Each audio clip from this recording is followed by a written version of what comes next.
In addition to that, I'm the executive director and founder of Rise, and at Rise, we have found a new paradigm. We sing through our hardest times, and we dance to celebrate our recovery, and we take up our paintbrushes and we paint our stories through every color of the rainbow. And we believe that we're not on the fringes of the community, that we are the community. So we want to thank Leah Vision. We want to thank Leah and Ela for having this platform for us today, for giving us a space and a place to remember those who didn't make it, and to remember those that are still out there trying to make it back home. They're on their way. They're on their way. So at this time, I just would like to share a poem. And this poem was written by 16 other African American women in recovery back in 1995. And the question was, when was the first time you ever saw hope? And it goes like this. Have you ever looked down the end of the tunnel and you don't see a glimmer of light? I mean, you think about it, and it makes you want to throw in the towel. But hope? Hope is like the sun that rises up and over the horizon. And sometimes you got to dig for hope. You got to dig down deep for hope. But through your prayers, the doors of hope are open. And sometimes you got to tear it up and rip it up and tear it up and rip it up and throw it in the toilet and flush it. And then you know God's got your back. And there are moments when I feel like I can't do this. I feel like I just can't do it. But a still small voice speaks to me and says, yes, you can. And I agree. Yes, I can. And I look in the mirror and I ask myself, are you breathing? Are you breathing? As long as there's breath in your body, there is hope. There is hope. So let us today lift up the banner of hope as we recognize today as Overdose Awareness Day. And so at this time, I would like to welcome Dr. Seema to the platform.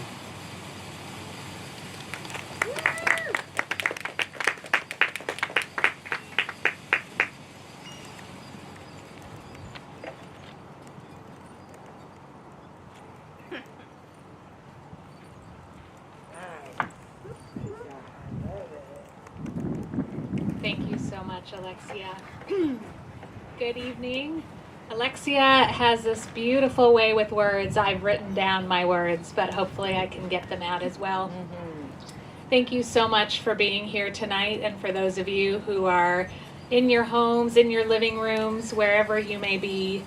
My name is Seema Cliff-Asefi. I'm an associate professor at the University of Washington, a clinical social worker and researcher, and together with my colleague, Dr. Susan Collins, I direct the Harm Reduction Research and Treatment Center. At the Heart Center, we work collaboratively with people who use substances and their communities to identify ways to reduce substance-related harm and improve quality of life for individuals and communities alike. I'm here because we at the Heart Center believe that when communities come together to learn from one another, we can also come up with solutions to heal one another. Yes. Tonight, we are here to collectively heal. We are here to listen and learn. We are here to remember, to lift up self-defined pathways to recovery. Yes. To let you know that you are not alone. That's right. That you are loved and that you are perfect exactly as you are. My heart goes out to all of you who have lost a loved one. Thank you, Layla Vision, for sponsoring this event and allowing us to turn it into one where we're able to create space for people to share their stories, their lived experience, and expertise, where we're all able to create a space to share information and share life-saving resources, and where we're able to create a space to raise awareness about this epidemic so that we can help prevent our loved ones from dying and from an overdose in the future. But mostly, thank you for allowing us the space to honor the lives of those whom we have lost. 3 weeks ago, some very dear friends of mine lost their 22-year-old son to overdose. They are in the thick of their grief and pain, and we're not ready to be here tonight. But I am here because of them. I am here because of the dear community members that I have worked with over the years who have lost their lives. I am here because of the 93,000 people who lost their lives in 2020 alone, an increase of 21,000 people from 2019. And I am here to honor the countless other people who have died because of this epidemic.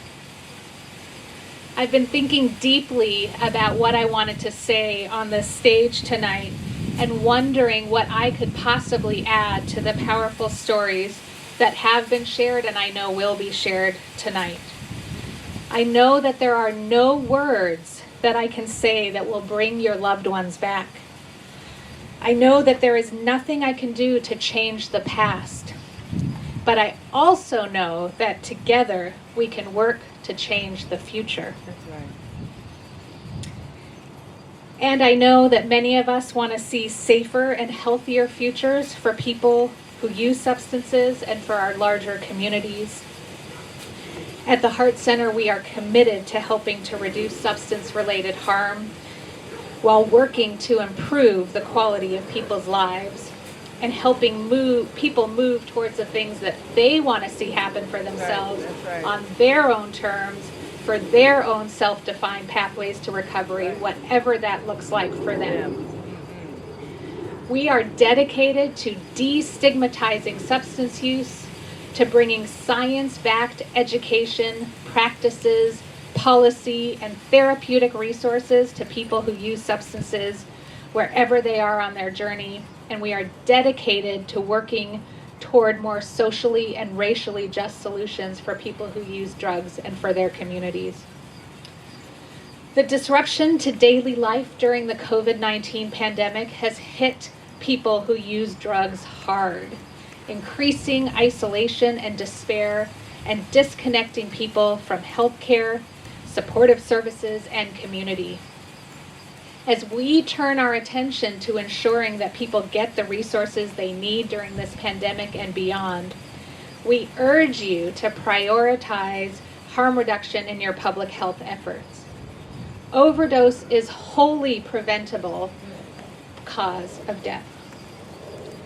Life-saving harm reductions efforts include things like syringe services programs, community-based programs that provide access to sterile needles and syringes, facilitate safe disposal of used syringes, and provide a link to other life-saving services, as well as opioid overdose reversal medication like Narcan or naloxone.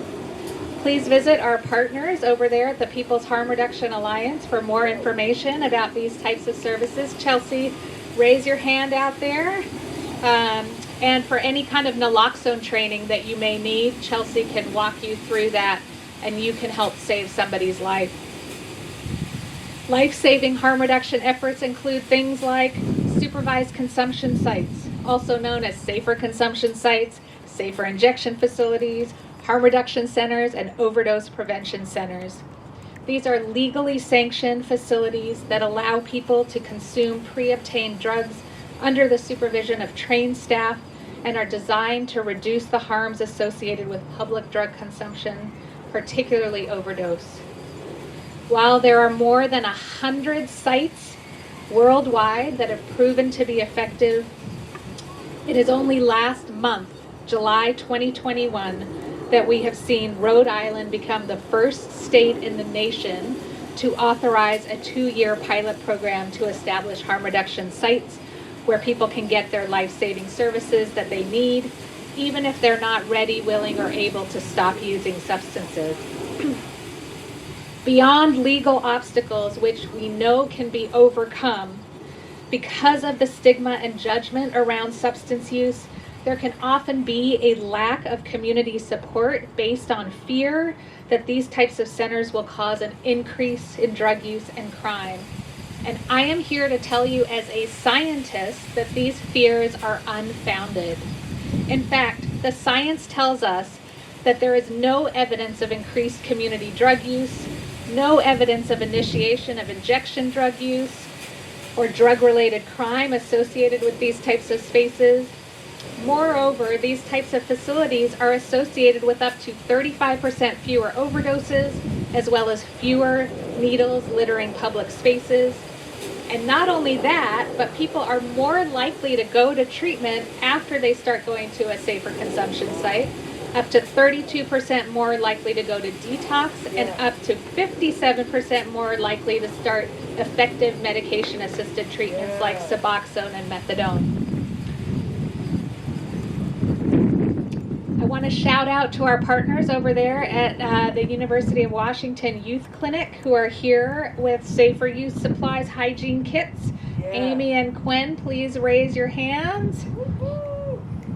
And finally, life-saving harm reduction efforts include things like harm reduction treatment, alternative approaches to our traditional abstinence-based models that meet the person exactly where they are and support them in achieving the things that they want to see happen for themselves. Treatment approaches that do not ask people to change in any way that they do not want to, but instead teach people how to be safer and healthier on their own terms, even if they're not ready, willing, or able to stop using. Over the past decade, actually now probably 15 years or so, our own research conducted here in Seattle has shown that it is working together with people who use substances and the communities around them that result in less substance-related harm, less crime, less use of publicly funded services, and more savings to taxpayers. In fact, what we have learned from the decade-long war on drugs was that it resulted in real harm to people who use substances and their communities. For example, we saw and we continue to see the disproportionate arrest and incarceration of people of color, which breaks apart families and further contributes to cycles of poverty and discrimination.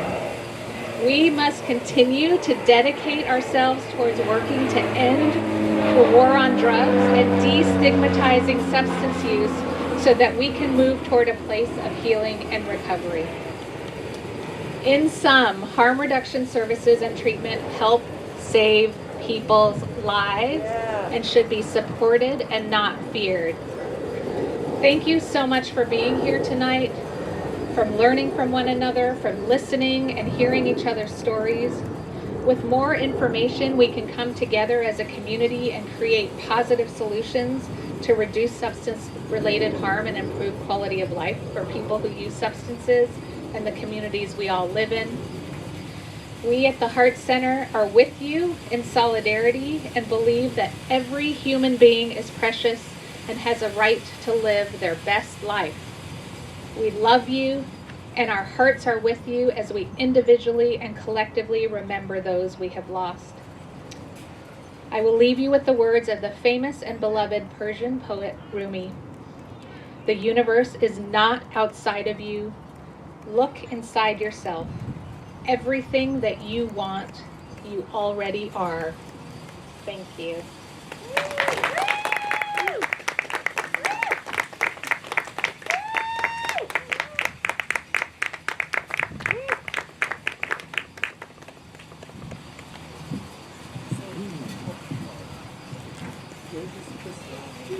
Thank you, Seema.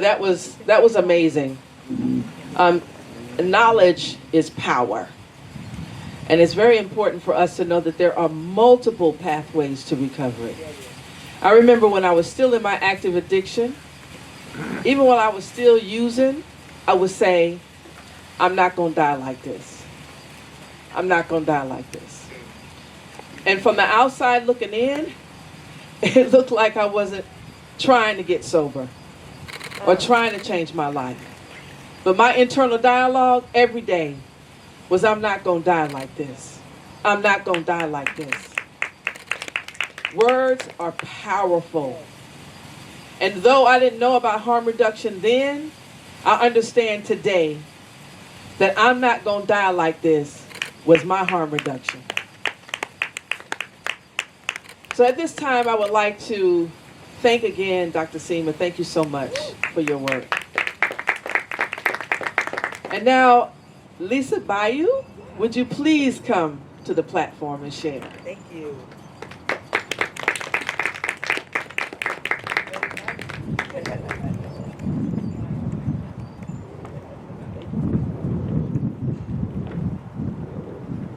Take my mask down for this.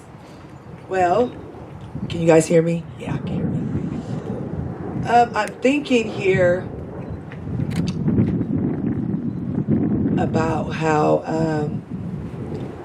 I just want to have a moment of silence first, if that's okay with everybody, for the ones that are suffering in this event and outside of this event. We can start now.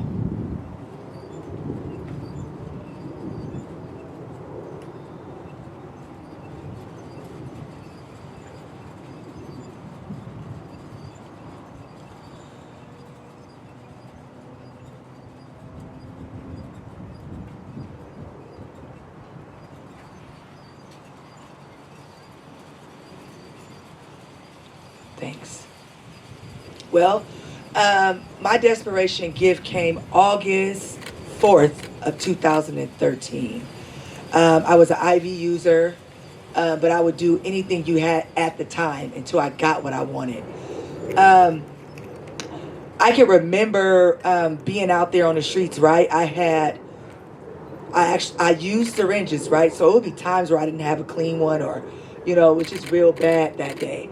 And I would always think inside of me, like, man, it would just be so good if I can go into a pharmacy, right? And just say, I need clean needles and not be judged, right? And they give me some, right? But that never happened. So in saying that, I continued on, and I did a lot of things that came with the lifestyle, everything, you know, it was a dark place for me. And I could remember being out on the streets at night and the snow was like up to my knees, and I would just be like, I would like talk within myself, like my sister just said, right? I would just be like, I know you hear me, God, but like it seems like we're so far apart right now, you know? And I would just be like, I don't know what to do no more, you know? Just little bitty prayers like that, or just talking out loud, you know? And I would just be like, I need a way out of this. So I go to jail. I was gifted the gift of jail. That was amazing. Not at the time, but it saved my life. So I was able to dry out, think about some stuff, feel some stuff. And I got out and I continued doing the same thing, right? Because there was no case managers or no outreach coordinators on the block. You know what I'm saying? Speaking my language. So I got out and I continued to cycle. And as I was continuing to cycle, God was doing for me, and I say God because that's my beliefs. God was doing for me what I couldn't do for myself. Those little things was leading me to who I am today. But it was a process, right? So in saying all that, I ended up meeting Detox, a good friend of mine. I didn't know anything about Detox until a friend on the corner told me about it, right? I went, I qualified, so I was able to get in. So I got in and I kept asking these questions. So who do I have to get a bed or be by myself in the room? And the look on their face was like, nobody. You know, and I'm like, really? So I was able to get clean clothes, eat, and also have a nurse come see me on an hourly, right? So I left there. I never did 5 days. I always did 4 days because I had to go get high, right? So I went 5 times and I continued that cycle, I believe, on the 4th day. This last time, it was starting to get me. I started not getting high. I started getting low. So I ended up going to detox, right? And on this fourth day, it was like 8 at night. And I was like, I need my clothes. You know, I was just really angry and yelling. And the lady who worked there was like, it's okay. I'll get your stuff. Come have a seat. You know, she was just so gentle with me, right? And I sat down, and it was like she was listening to me and doing what I was saying do, but she was like, it was just like time was going slow, right? So as I'm sitting down, she says, while we doing this paperwork, can I tell you my story? And I said, yeah, hurry up. You know, I gotta go, you know. And she began to tell me my story through her story. And it made me stop and listen. And I no longer wanted to leave. I wanted to hear the end of the story, right? So she told me everything, and then she said, guess what time it is? I was like, what time? She was like, it's 7 the next day. You made it. And I was like, oh my God. She was like, so now you can go to treatment. I was like, really? You know, so I ended up going to treatment. I didn't know what the hell I was getting myself into, but I was desperate, right? So I get there, and they have all these rules and regulations, all these life skills that I hadn't operated in. They didn't do that where I was at, you know what I'm saying? So I kind of fought a little bit, and I can remember the director and my counselor called me in to talk to me, right? And I was just so full of fear, full of pain, scared, lonely, you know? So I can remember my therapist looking at me and saying, let me help you. And I remember crying, sitting there. I was just crying so bad. And they let me cry. They didn't give me no tissue, nothing. And so when I stopped crying, they said, we want you to go upstairs and think about what you want to do and let us know if you want to do this or not. So I went upstairs, and I can remember sitting on that bed, right? And I can remember how that sun shined through those blinds, even just talking about it. And I can remember just inside of my being, I just heard, go down there and tell them you'll do whatever it takes to stay sober.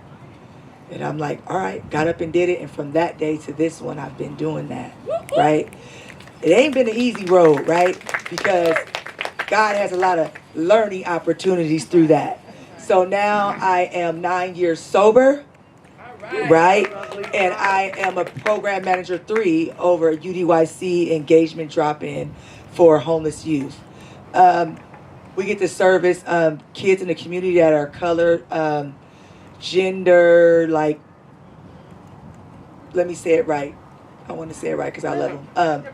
You know, queer, LGBTQ. I got it. I'm coming with it. You know, and it's just amazing that I get to be a part of their journey, right? Also, I'm in recovery, right? But I get asked by Seema, beautiful Miss Seema. I get to work with her in doorways, you know, and I've just been blessed with coming here to Seattle and meeting great people. And my community back in Omaha told me, we give you privilege to create new community, Lisa. And it was a trip because after they told me that, I was able to do that. But before, I was holding on to that and I wouldn't engage, right? So one of my good sisters told me, I give you permission to engage and create a new community, right? So, overdose awareness. I just want to say this real quick. When I got here, I never heard about harm reduction, but it was something I thought about because I was an IV user, right? But it was so taboo. So many stigmas on us because if I do drugs, I'm obviously all these different things that come along with it. So I'm not going to let you know what I need and if I need help, right? I'm just going to let it burn, right? So I came here and I got a job as a outreach coordinator with Reach. And I was able to go out in the tents and in the streets and meet people where they were at and give them services. And I mean, when I say a privilege, it was a privilege. I didn't even know how much I was making until I looked at my check stub. I got the job and didn't even know because I was so excited that I was able to go see my people, right? Because no matter how big I get up here, I'm more comfortable with the people in the tent. I'm just going to keep it real with y'all. I feel good with them. You know what I'm saying? So in saying that, I could, my boss was like, okay, so you're going to carry these pipes and these needles and all this. And I'm like, are you serious right now? She was like, yeah, that's what's harm reduction. And I literally started crying because I was literally saving somebody's life. It was many a nights I had abscess on my arms. It was, I mean, I even thought about going up in the pharmacy and robbing them. Like, I thought about all kind of things to get a clean needle, you know, and to be able to give somebody a clean needle, clean cotton, a clean container, is the first introduction to recovery and to getting sober. Because I believe if I would have had that opportunity, I would have probably got sober sooner than I did. But God intended for it to happen the way it happened. But I'm grateful to be in a state that's where they're moving towards. They're moving towards harm reduction. Because I'm going to tell you from an addict's perspective, I need you. I need you to see me. And I mean see me in a way where you want to walk with me, right? Not help me. Get that out of your mind. Don't save me. Walk with me, right? Hear my story. Listen, right? Because up under all these bruises and these tracks and all this dirty you see, it's a story. It's life. And I believe that the Most High, I know that He created us for community, because I can't live without you. Yeah, I could say I want to live on a farm, nobody, this and that. That's a lie. You know what I'm saying? Like, I need you. I need you to live. Nothing in my life I do without a relationship. Nothing. It can't happen. So I'm so grateful. I'm so grateful to be able to like feel the wind in my arms, in my hands. To just be here. You know. Thank you.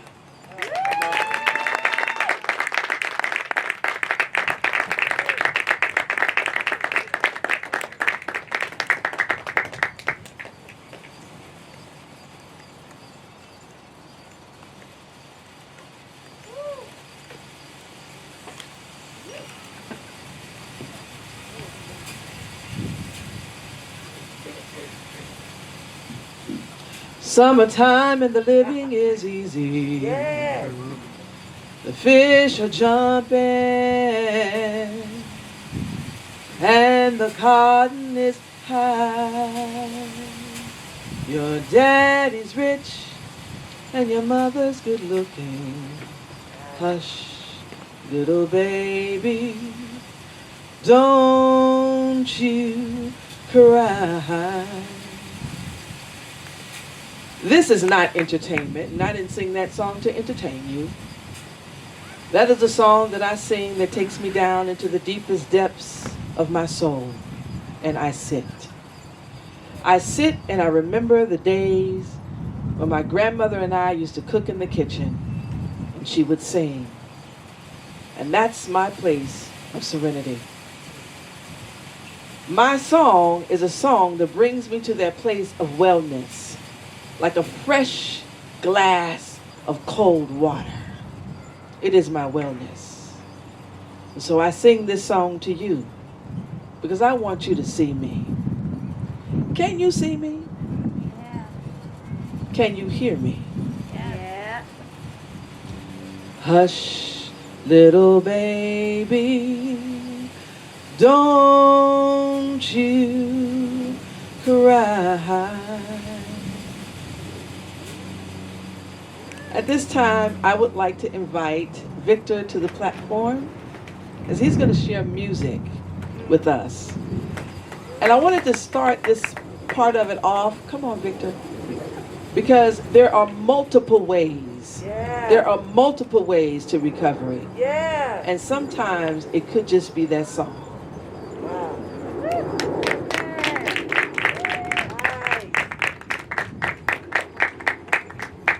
Thank you so much. I got a tune really quickly. Yeah, such beautiful words, and it's kind of got me thinking. I kind of have this go-to medley of songs, and they're two covers, some kind of obscure bands, but they're actually two of my cousin's favorite bands.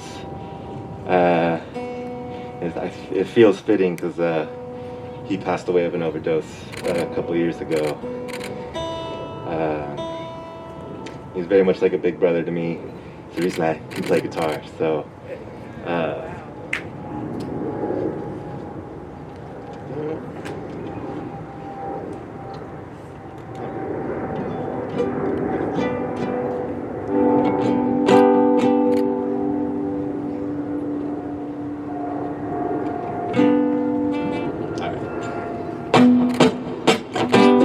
too done up, I've said too much, it always seems like I do.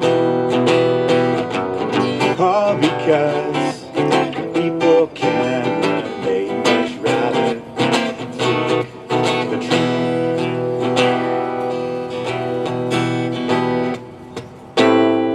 It's better kept secret,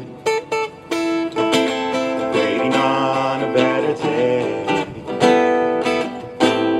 When everything is self-destructive, I can't explain myself anyways.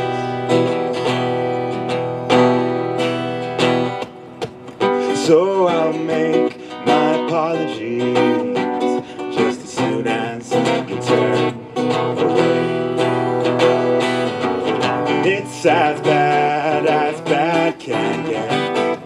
Is anyone listening?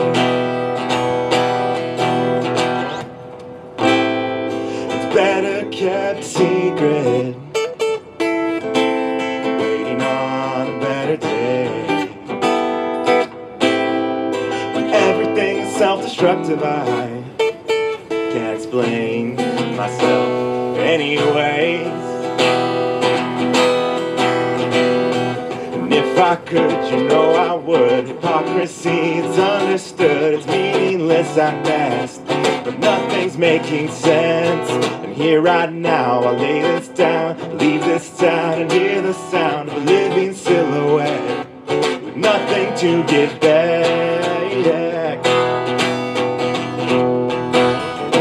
I'm caught over, I'm caught over, I'm caught over.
I was waiting by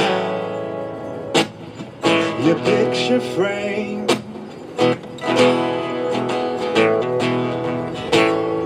and singing all the sad songs I wrote you, baby. I've got something real. Can I press my heart to yours?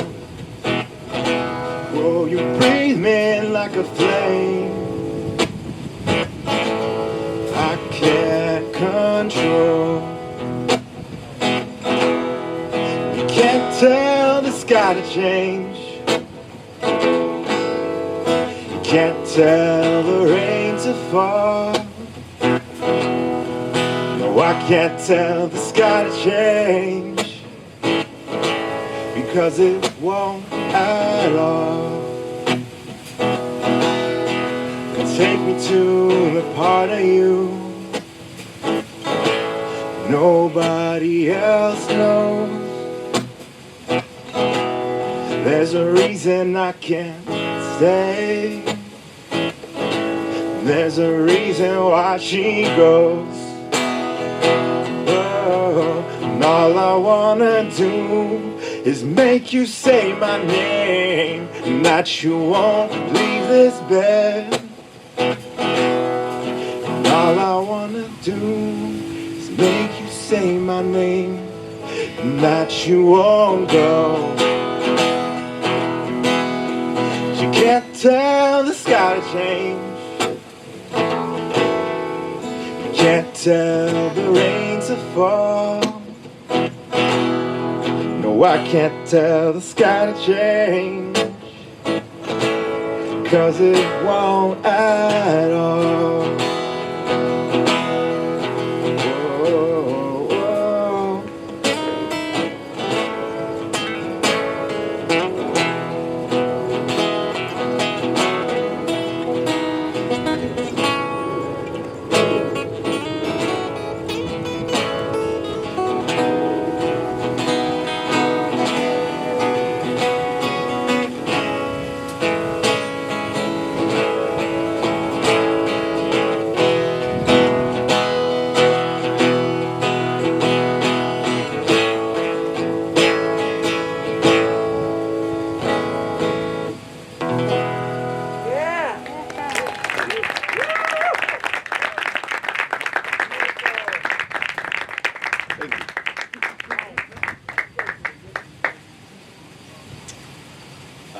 Do I keep going?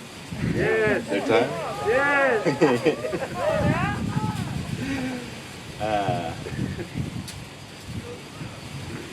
Alright, I guess I got another kind of obscure one. It's kind of fun though. It does, like, I hit my guitar and stuff. So.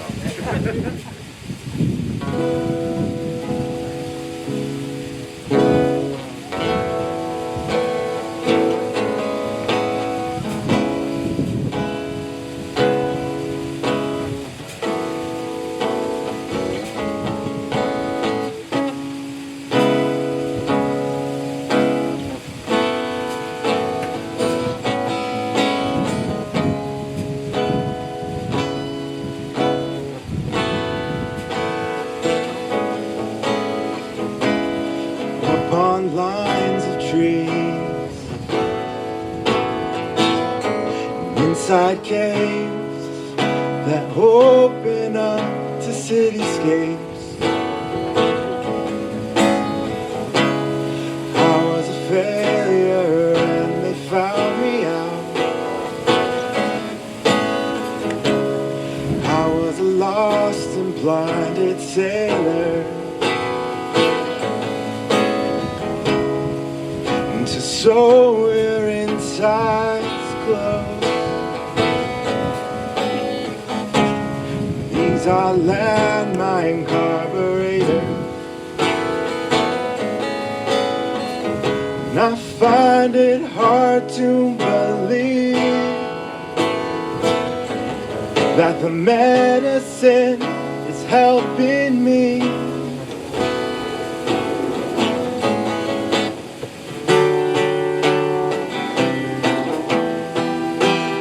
End of the day, the computer screens get blue and silent offerings. The end of the day.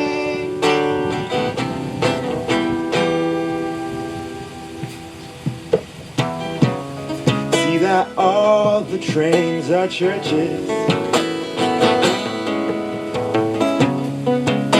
Roads like muddy waters.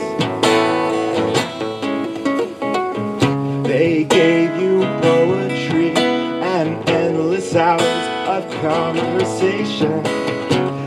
It affects the colors over. I'm a drawn out corporate warrior. On the nights that smell like water.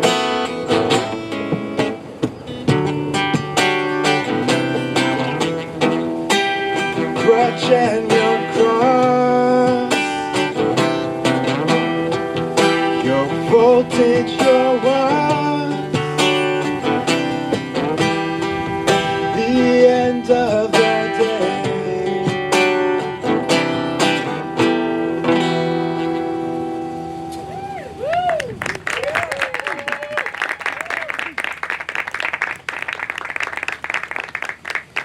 Thank y'all so much.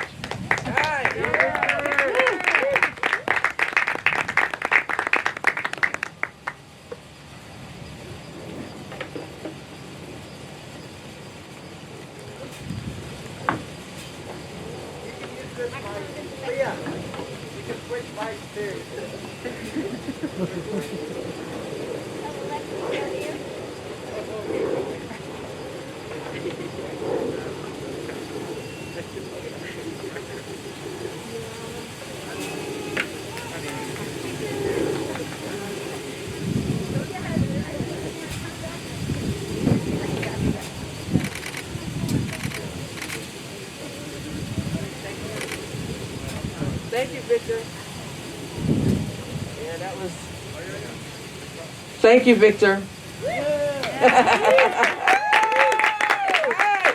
Yes. Today on my Facebook page, I put something that I think it's really important to share. I said today is Overdose Awareness Day. Yeah. And I am aware of that overdoses have become more prevalent. I'm also aware and also remembering that in my community, in the African American community, overdose and addiction has been an epidemic all of my life. I'm just glad that we can all now agree that addiction doesn't care who you are, where you are, what color you are. It just doesn't care. Now let's focus on healing. Yeah, let's focus on that. So I get the awesome opportunity to welcome Mr. William to the stage, Hardwood to the stage, to share his beautiful story. Come on.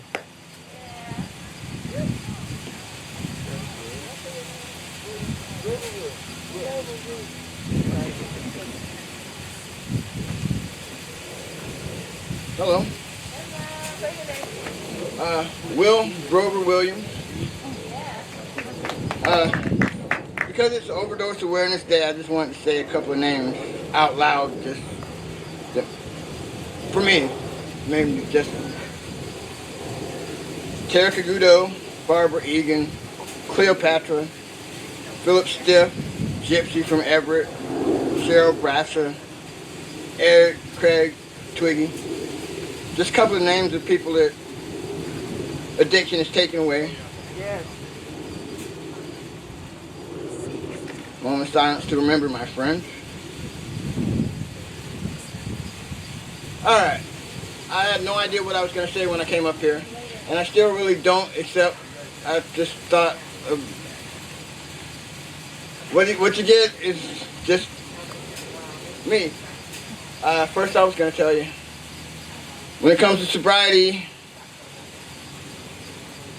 it's not always easy. That's right. I'm so lucky that I have a place to live now, and the biggest part of that when I ended up in the shelter in Seattle, I had a case manager. Her name was Juanita. And she had 96 clients and one case manager. And somehow this woman had a smile on her face the whole time. And I remember telling her, I don't know how easy it's going to be to get me housed, because the most important thing to me, because she asked me what it was, and I said it was that sobriety not be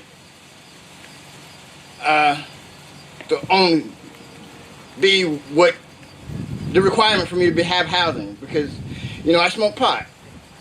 I did more than pot, but, you know, I wasn't trying to go into all that at the time. And surprisingly enough, she got me to where I have been living at for the past 6 years, DESC, Inner-Based Supportive Housing.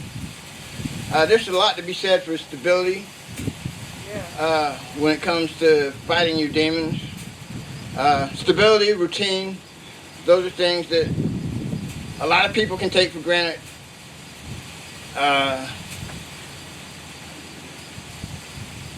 All I can say is thank God for having a stable place to start from. Moving on, or moving back, I should say. I'm originally from Tampa, Florida. Call me a tampon, I gotta get up in you. I went to treatment when I was 17 years old for drugs and alcohol, crack cocaine. There's a little tiny story that went along with why I went into treatment. I won't go into that. But I will say that my spiritual awakening, as it were, came one day when someone, I'd gotten into trouble with something, and I was put on restriction. This was before I was 18, so they could throw us in a room and stuff like that. It was long-term treatment, 6 to 9 months. I didn't want to be there as much as I did when I kind of brought it up in the first place, but, you know, I was still there. Anyway, I was put in this room, and I just blew up. I destroyed the whole room. Just like I almost destroyed that microphone. I destroyed the whole room. Broke windows, broke a couple of beds. Got done, went out and sat on the couch in the living room and didn't say anything. People saw what I'd done to the room, and all of a sudden this chick comes up to me and it seemed like she opened up top of my head and started plucking out things that was going through my head. You know, and when she was all done, all I could say was, "How did you know all this?" And she shared a bit of her story, which was quite a lot like mine. And they say one addict or alcoholic, what have you, helping another is a combination that can't be beaten. In that particular instance, that gave me enough. I stayed sober for at least 7 years. All right. I mean, I went to prison sober. I mean, I come home from an AA meeting one night and 6 guys are beating up on one guy. I break it up. I go to jail because I got a weapon. Oh well. First time in jail, plead guilty, you get out today. Even if it's 7 years probation. That was a trap. Yep. I survived that sober. I wasn't alone. I had a support system. Well, one very supportive person. I call her a person that saved my life. She's actually the reason I came to Washington. This person, when I went to prison, somehow managed to finagle it. She was just moving out of Florida at the time, getting ready to move over here to the East Coast. I mean, the West Coast, I'm sorry. And somehow she managed to find out where I was going to be settled at in my prison camp before I did even knew, and managed to get a visit in before she left. And then off she went, and I was sentenced to 3 years. I have no idea how much a phone call from Florida to California and then 3-way to another friend in Illinois cost 2 or 3 times a week, half an hour, you know, sometimes. I mean, it could not have been cheap, and I still have no idea. Now that is just something that you just can't pay back, you know. And like I said, she's the reason I came to Washington. Harm reduction. Wait, I'm sorry. I lost my place. My train of thoughts completely jumped track. I apologize. Let me try this again. Uh, there's something to be said for having a support system, even if you don't know where it came from or how the heck it survives. Because, I mean, this relationship, this friendship lasted for many, many years. I saw her the first year after I moved into my supportive housing, but she was just on the verge of getting married, so I haven't seen her since. Wherever she is, my prayers go out to her. What I want to say about harm reduction. As a person that didn't get into a lot of very heavy drugs, in my opinion, you know, it might be different. Someone else might have a different opinion. I've never done heroin. I've never learned how to use intravenous drugs, although I have been shot up on several occasions. When it comes down to using methamphetamine, which was one of my drugs of choice, I did not like the idea of the only option was to snort it or shoot it, or for the longest time available to me. And it was one of the things that I advocated for when I moved into my DESC housing. You know, I, as vocal as I could be about it, some providers are more approachable than others. I'll just say it like that. And it took some time, but you know, now, for the most part, we have bubbles available. So people that don't shoot up don't have to learn how to shoot up in order to get their drug of choice, and that is awesome.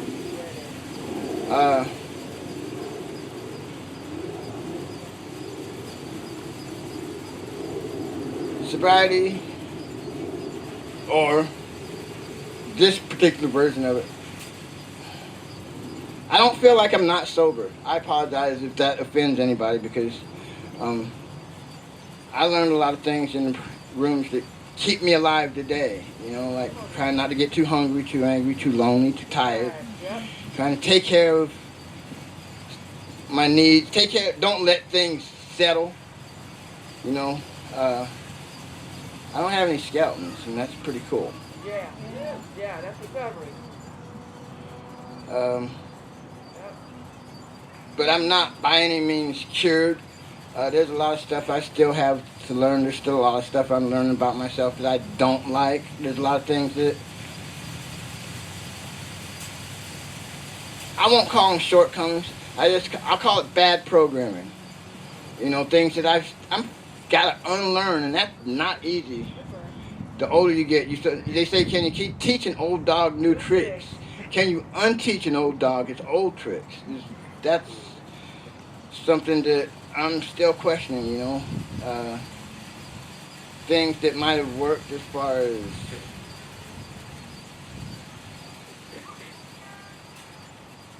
things that worked yesterday might not work today or tomorrow. So it's a constantly evolving process, and I'm glad to still be trying to explore the process. All right. Let me give you one quick example. Anybody know what your inner critic is? Anybody got one of those? I had to look it up to see what the opposite of critic was. The opposite of critic is advocate. That's right. So instead of feeding my inner critic all the time, I try to feed my inner advocate. You know, try to find good things to say about the things I did, things I have done, hopefully will do. I'll end with just this last thing. Sorry. I listened to this little recordings I kind of spliced together, and one of them was a quote from this Rocky Balboa movie. It says something like, let me tell you something you already know. The world ain't all sunshine and rainbows. It's a mean and scary place, and I don't care how tough you are, it'll kick you to your knees and keep you there permanently if you let it. You, me, nothing's going to hit as hard as life. But it's not about how hard you hit, it's about how hard you can get hit and keep moving forward. How much you can take and keep moving forward. That's how winning is done. Now, if you know what you're worth, go out and get what you're worth. But you got to be willing to take the hits. And not pointing fingers, saying you're not where you want to be because of him or her or anybody. Cowards do that, and that ain't you. You're better than that. We're all better than that. We all deserve a benefit of the doubt. We all deserve a chance. Thank you for letting me speak today. I don't know if it was beneficial to anybody, but it was for me. And I just got to say one more thing because this is being recorded for my daughter. Hi, Jamie. Today was my first time ever talking to my daughter ever. And that was just awesome. Thanks a lot. You guys have a nice day.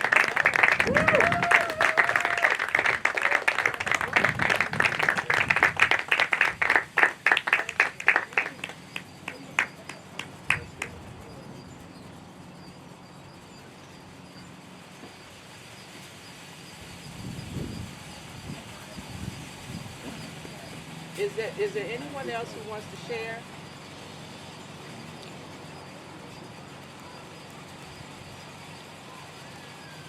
Okay. So there's a song that I love to sing that kind of brings me back to the core of my recovery.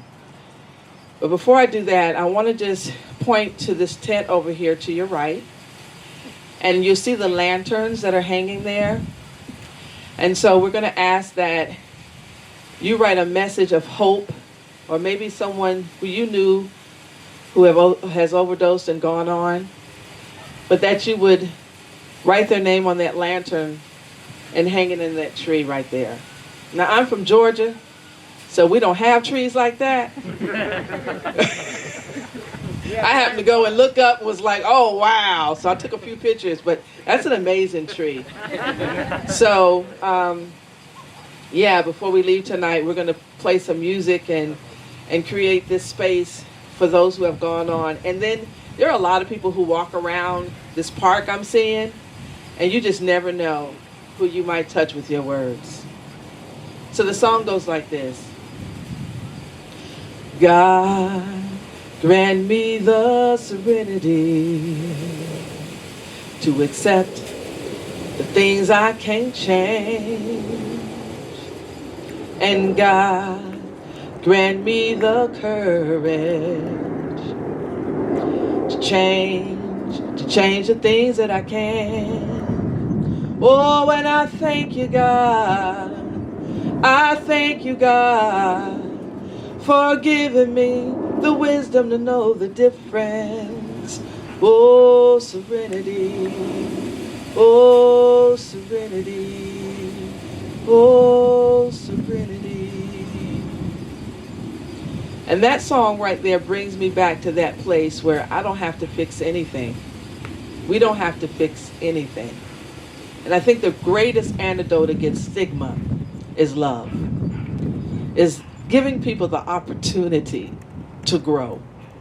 And even at 26 years sober, I'm still peeling back that onion. I'm still peeling it back. And I know that we use the word recovery in the area of addiction, but I saw a world last year that was coming out of COVID, didn't know what the word resiliency meant, didn't know what it meant to be without food or even homeless. And I feel like people who have been through drug addiction have the golden nugget. Take it one day at a time. Just take it one day at a time. Just take it 1 minute at a time. And look around and see the gifts that you actually have. Learn how to listen to one another and appreciate people for where they are. The moment is not in the grandeur. The moment is in the breath. Thank you.